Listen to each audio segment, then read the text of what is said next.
Hello everyone, welcome back to JB education point. তো JB education পয়েন্টের পক্ষ থেকে সবাইকে আবারও স্বাগত জানাই।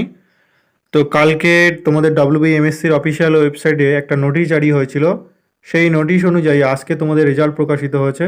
তো দেখো, তোমাদের কালকের নোটিশে যেটা বলা ছিল 20/12/2024 যে আজকে 21/12/2024 এই তারিখে তোমাদের রেজাল্ট প্রকাশিত হবে। তো সেই অনুসারে আজকে WBMSCর অফিসিয়াল ওয়েবসাইটে তোমাদের রেজাল্টের বিষয়টা অ্যানাউন্সড হয়েছে।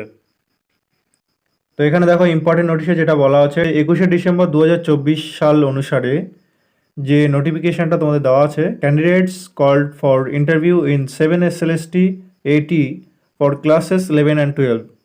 তো যে সমস্ত ক্যান্ডিডেট 11 অ্যান্ড 12-এ পাস আউট বা কোয়ালিফাইড হয়েছে, তো সেই সমস্ত ক্যান্ডিডেটদের রোল নম্বর ও অ্যাপ্লিকেশন আইডি দিয়ে তাদের লিস্ট আপ করা হয়েছে। তো তোমরা তোমাদেরটা দেখে নাও, যারা পাস আউট হয়েছে তারা অবশ্যই এখানে দেখতে পাবে। এই যে লিঙ্ক আছে, এই লিঙ্কে এখানে ক্লিক করলেই তোমরা তোমাদের রেজাল্টটা দেখতে পাবে। এটা WBMSCর অফিসিয়াল ওয়েবসাইট, এই ওয়েবসাইটটিকে তোমরা দেখতে পারো। এছাড়াও যারা 9 অ্যান্ড 10-এ পাস করেছে যে সমস্ত ক্যান্ডিডেট, তো তাদের নেম লিস্টও এখানে দেওয়া রয়েছে। তোমরা এখান থেকে দেখে নিতে পারো খুব সহজেই। এখানে ক্লিক করে তোমরা তোমাদের রোল নম্বর ও অ্যাপ্লিকেশন আইডি দিয়ে তোমাদের নামটাকে বা তোমাদের লিস্ট আপ হয়েছে কিনা, তোমাদের ইন্টারভিউয়ের জন্য ডাক পাবে কিনা সেটা দেখে নিতে পারো, বা রেজাল্টটা দেখে নিতে পারো। ঠিক সেম দেখো, এখানে একই তারিখ অনুসারে candidate qualified for main examination in 7th SLST TET for classes 5 to 8 and classes 1 to 4। তো যারা প্রাইমারি টেট দিয়েছিলে, MSc প্রাইমারি টেট, তো 5 to 8 অ্যান্ড 1 to 4, তাদের লিস্ট আপটা এখান থেকে দেখে নিতে পারো। এই যে এখানে ক্লিক করলে তোমরা রোল নম্বর ও অ্যাপ্লিকেশান আইডি দিয়ে সার্চ করবে। তোমরা যদি পাস আউট হয়ে থাকো তাহলে অবশ্যই তোমাদের রেজাল্টটা দেখতে পাবে।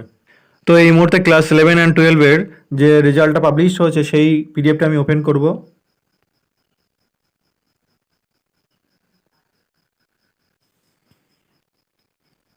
প্রত্যেকে এখানে একটা বিষয় ভালো করে লক্ষ্য করো, দেখো West Bengal Madrasah Service Commission candidates called for interview of 7th SLST 80 for classes 11 and 12।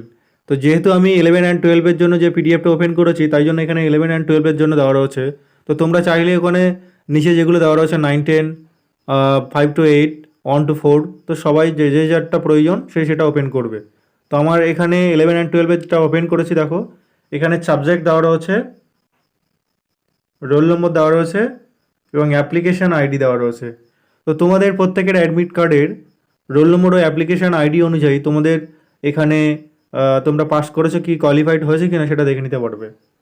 তো যাদের যা সাবজেক্ট সেই অনুযায়ী দেখবে। এখানে ফার্স্টে যেটা রয়েছে anthropology PG 11 and 12, roll number এখানে দেওয়া রয়েছে, যে পাস করেছে বা যেই ক্যান্ডিডেট পাস আউট হয়েছে তার রোল নম্বর এবং অ্যাপ্লিকেশান আইডি এখানে দেওয়া রয়েছে। তো প্রত্যেকের এইভাবে যাদের যা রোল নম্বর আছে, যাদের যা অ্যাপ্লিকেশান আইডি আছে, সাবজেক্ট আছে, সেই অনুযায়ী মিলিয়ে নেবে। এখানে দেখো অ্যানথ্রোপোলজি আছে, আরবিক আছে,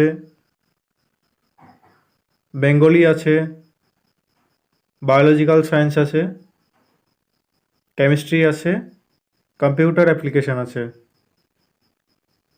ইকোনমিক্স আছে, এখানে এডুকেশানটাও রয়েছে। তোমরা মিলিয়ে নেবে তোমাদের রোল নম্বর ও অ্যাপ্লিকেশান আইডি অনুযায়ী কে কে পাস করেছো। দেন ইংলিশ আছে, এনভায়রনমেন্টাল স্টাডিজ আছে এবং জিওগ্রাফি আছে, হিস্টোরি। যে যে সাবজেক্টগুলো মোটামুটি ছিল সেই সাবজেক্টগুলো প্রত্যেকটাই রয়েছে। Home management and home science, Islamic story, mathematics, nutrition, philosophy. তো প্রত্যেকটা সাবজেক্টই এখানে রয়েছে। সেই সাবজেক্ট অনুযায়ী কে কে পাস আউট হতে পেরেছো। তো সবাইকে একটা রিকোয়েস্ট করবো, চ্যানেলটি অবশ্যই সাবস্ক্রাইব করে রেখো যারা নতুন দেখছো, এবং যাদের কাছে এই ভিডিওটি ইনফরমেটিভ বলে মনে হচ্ছে তারা অবশ্যই একটি লাইক করে দেবে এবং বন্ধুদের সঙ্গে শেয়ার করে দেবে।